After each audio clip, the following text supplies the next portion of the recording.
Rusty Hazelden here, and welcome to the Art of RenderMan Volume 1. In this video, we're going to unlock the secrets of Pixar's RenderMan by creating an animation in Maya with photorealistic materials and dramatic lighting. To get the most out of this video, make sure to download the project files linked in the description and give this tutorial a go. In this video, we're going to learn how to create and assign materials to objects using the Pixar surface material. If you're just jumping in at this point in the tutorial, open the scene file called Chapter 2. Otherwise, let's continue with the scene where we left off in the last video. We're going to start by creating a red plastic material for the light switch. In the outliner, click the plus sign next to the work light object. Select the switch, and then click on the Pixar surface icon in the shelf to assign a new material. The Pixar surface material is a general-purpose shader that can be used to simulate a wide variety of materials, ranging from plastic and metal to wood, glass, or even snow. Just about everything you render in RenderMan will likely use the Pixar surface material. There are a few exceptions, such as volumes and hair, which each have their own dedicated materials. To get the look of red plastic, we're going to adjust several material attributes which are also known as lobes. The diffuse lobe describes the base color of a material, and the primary specular lobe describes how reflective it is. Let's start off by clicking on the diffuse color swatch, then click on the red color preset. Next, we're going to switch to the perspective camera so we can get a closer look at the switch.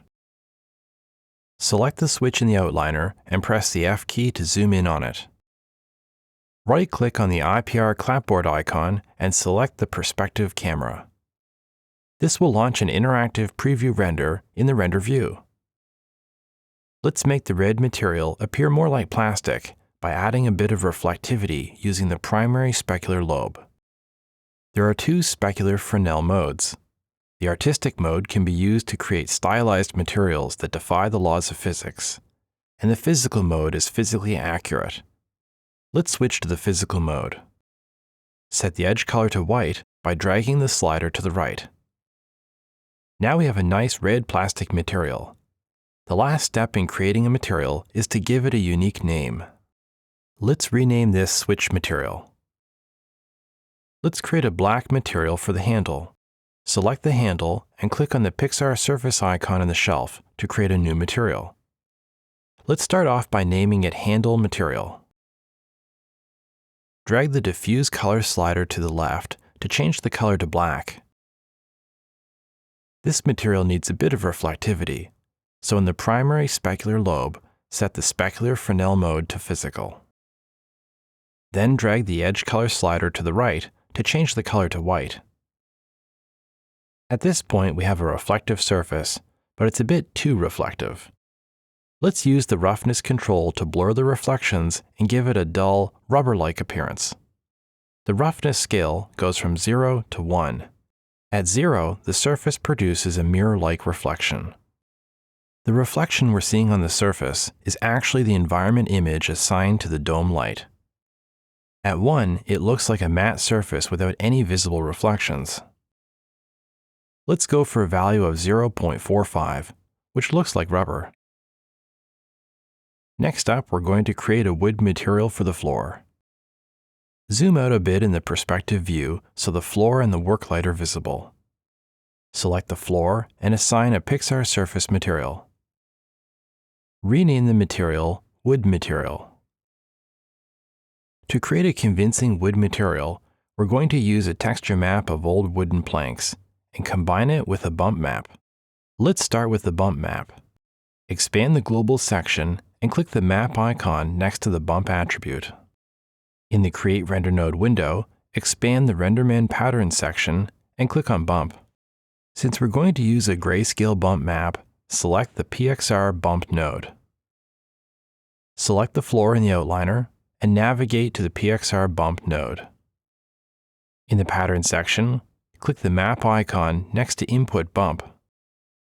In the Create Render Node window, click on the File node, then click the folder icon next to the image name field.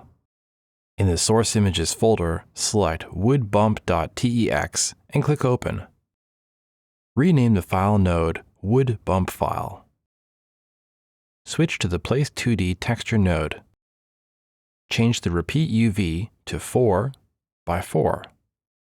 This will tile the texture across the floor surface. Set the Rotate UV to 130.852. Change the offset to -0.056 and 0.779. This will translate the texture in the UV space. Switch back to the Pixar Bump node by clicking the Show Output Connection button twice. The bump map has added simulated surface relief to the floor. Adjusting the scale value will modify the strength of the bump effect. Let's reduce the scale to 0.05 for a more subtle effect.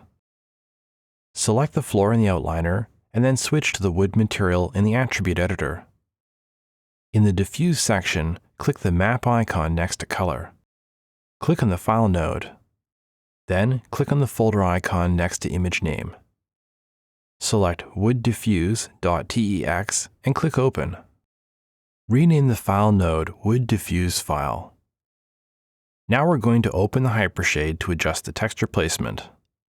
Select the wood material and click the Graph Input and Output Connections icon. Now we're going to share the Wood Bump Place 2D Texture node with the Wood Diffuse node. This will provide the same UV placement data to both texture maps, so the bump and diffuse textures will be aligned.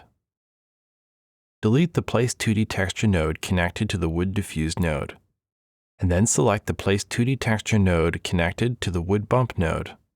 Hold down the Command key on a Mac or the Control key on Windows and middle mouse drag the node onto the Wood Diffuse node. When you release the mouse button, it will make all the required node connections. Now we can close the Hypershade and the wood material is complete. Let's take a break at this point, and in the next video we're going to come back and finish creating the Worklight surface materials.